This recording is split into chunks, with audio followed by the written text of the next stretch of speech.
चालू करो बे। हम भारत देश के अटूट अंग बनना चाहते थे। 1948 में 4 तारीख को पहला ज्ञापन लद्दाख बुद्धिस्ट एसोसिएशन के तब के प्रेसिडेंट ने पंडित जवाहरलाल नेहरू जी को दिया था, तब के प्रधानमंत्री जी को। कहा कि लद्दाख को या तो आप सेंट्रली एडमिनिस्ट्रेटिव ऐसा कुछ बनाइए, या नेफा टाइप बनाइए, या ईस्ट पंजाब के साथ रखिए, लेकिन किसी भी कंडीशन में हमें कश्मीर के साथ मत रखिए, यह हमने कहा था। लेकिन जिनका सरकार था उन्होंने हमारे सुनवाई नहीं किया, जानने की कोशिश तक नहीं किया।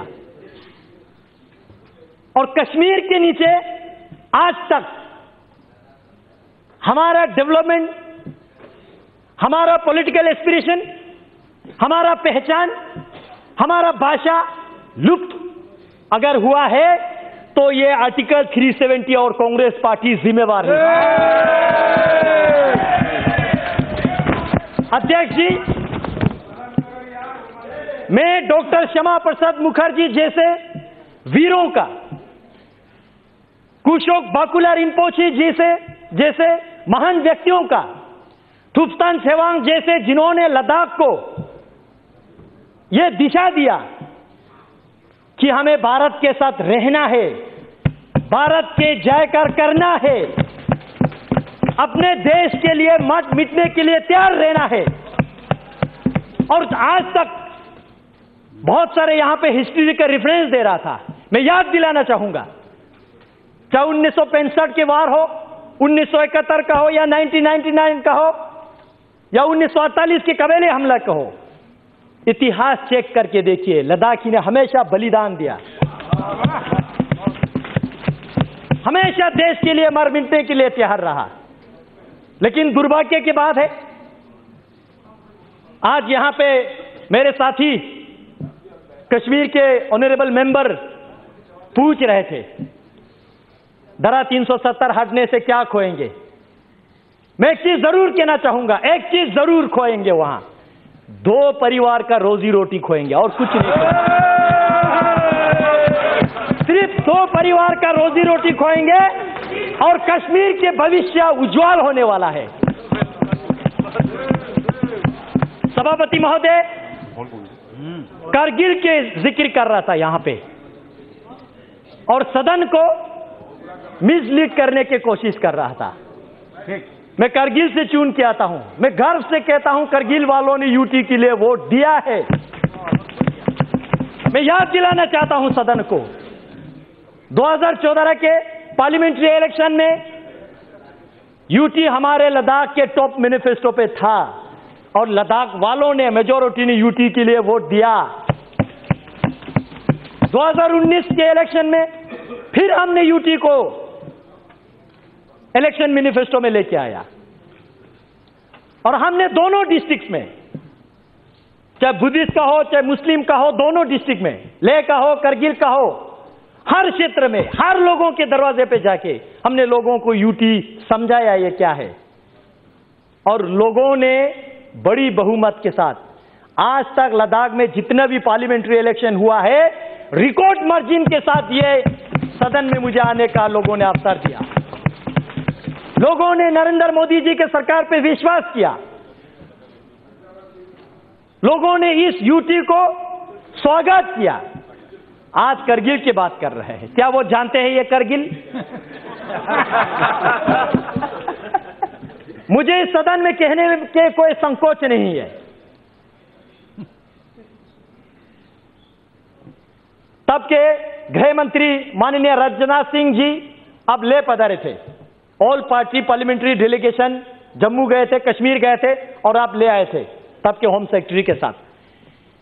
पूरे लद्दाख के हर पॉलिटिकल पार्टीज के, बीजेपी, कांग्रेस, पीडीपी, एनसी लेके, मैं कश्मीर की बात नहीं कर रहा हूं, वहां अलग वातावरण है, मैं लेके बात कर रहा हूं, और साथ ही साथ हर रिलीजियस ऑर्गेनाइजेशन के, चाहे लद्दाख बुद्धिस्ट एसोसिएशन हो, अंजुमन इमामिया एसोसिएशन हो, या मोनुल इस्लाम हो, क्रिश्चियन एसोसिएशन हो, हिंदू महासभा हो, सबने एक ही आवाज में कहा कि हमें यूटी चाहिए।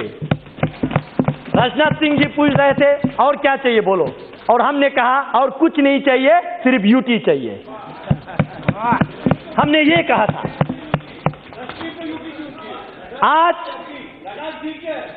आज अध्यक्ष जी सुनने की क्षमता रखिए, सुनने की क्षमता रखिए, अभी तो टीलर है, सुनने की क्षमता रखिए।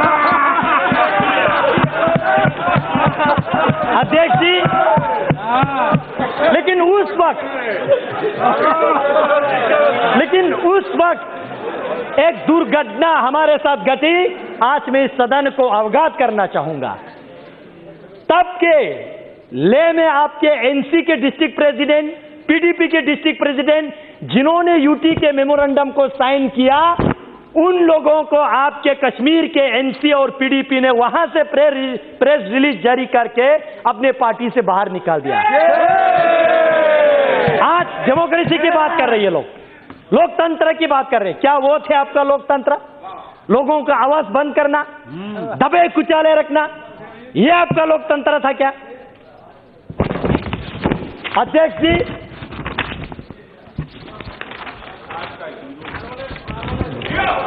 अध्यक्ष जी, मैं कल 11 बजे राज्यसभा के चर्चा शुरू होने से अभी तक मैं सुन रहा था, बहुत लोगों ने इक्वलिटी की बात किया। धारा 370 जाएगा तो जम्मू कश्मीर में इक्वलिटी नहीं रहेगा, ये होगा वो होगा। मैं सदन से पूछना चाहता हूं, आपके माध्यम से इस सदन में मैं उनको पूछना चाहता हूं जो ऐसा वक्तव्य देते हैं। आपने जब भारत सरकार से फंड लेते समय जम्मू कश्मीर लद्दाख तीनों क्षेत्र आप फंड लेके जाते हो, जब लद्दाख में विकास करने के लिए आते हो तो पूरे लद्दाख के फंड आप कश्मीर में खा जाते हो। क्या ये आपका इक्वालिटी है? क्या ये है आपका इक्वालिटी? जम्मू कश्मीर में 2 कैपिटल है, एक समर कैपिटल और एक विंटर कैपिटल। मैं पर्टिकुलरली मेंशन करके मैं आपको कह रहा हूं, दोनों वहां पे सिविल सेक्रेटरीट है। आप डेटा खोल के देखिए, उस सिविल सेक्रेटरीट में लद्दाख के कितना मुलाजिम है। क्या यह है आपका इक्वालिटी? अगर आप 1000 एम्प्लॉयज क्रिएट करते हो, जॉब क्रिएट करते हो, जम्मू वाले तो खैर लाख झगड़ के कुछ ले लेते हैं, लेकिन लद्दाख वालों को 10 नौकरियां भी आप नहीं देते। क्या यह है आपका इक्वालिटी?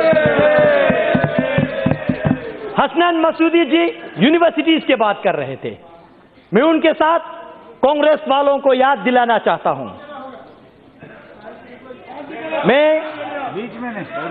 मैं कांग्रेस वालों को याद दिलाना चाहता हूं, आपने 2011 में कश्मीर में आपने एक सेंट्रल यूनिवर्सिटी दिया, जम्मू में एक सेंट्रल यूनिवर्सिटी दिया। जम्मू वालों ने लाट झगड़ के दिया नहीं, लाट झगड़ के लिया।